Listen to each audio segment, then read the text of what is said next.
Hey there. Happy Wednesday, everyone.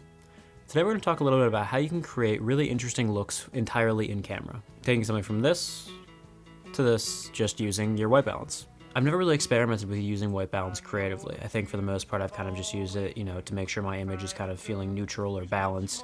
And then in the grade, that's where I'll kind of stylize it and make it look more interesting. But this past week I was scrolling through Instagram and I saw this really interesting post. It was by, I believe his handle is the Colorado Gaffer. I'll put it somewhere on here. But basically it was a lighting breakdown from a shoot that he had done, where the DP created this very interesting look color palette by adjusting the white balance and tint of the camera. And I was just really intrigued by this, just because, again, like I said, I really haven't spent much time trying to get creative looks in camera with white balance. And so seeing what you can do with it, I was like, oh, maybe I should experiment with this. So that's what I did. So I got my camera set up with a nice little frame right here, and I decided not to use any film lights for this because I really wanted to see just what changes I could make with the white balance and the tint. Once I had my frame set up, I took it from where it was sitting at 5600 and I dropped it down to 4300. When I did this, it made the image slightly cooler, more blue, and we were heading in the right direction. But I wanted this to have kind of like a gritty kind of feel to it, so I decided to use the tint, which is in, at least for the FX3, in the same area where the white balancing is. So I added 6.5 points of green to it, and I was very happy with where we were at with this. I was giving it kind of that kind of bluish green, gritty kind of feel, but I did want it to be a little bit more blue, so I added another point of blue as well, and I think that kind of set me to a point where I was very happy with, and that's literally all that I did.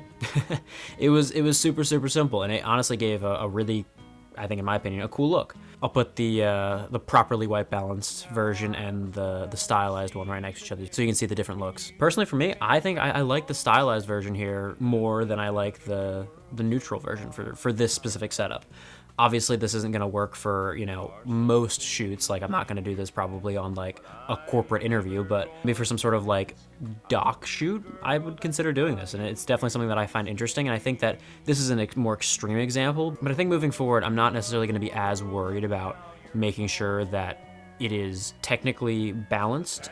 More so, is it getting the look that we're going after?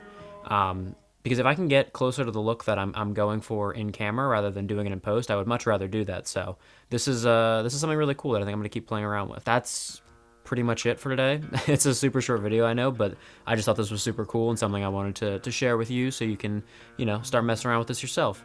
I'd love to hear what you think about this. If you think this looks cool, if you think this looks stupid, let me know either way. I'd love to hear your thoughts, and if you think there's any way I can kind of improve or work on making this technique even better, I'd love to hear your opinions. So yeah, I'll see you next week.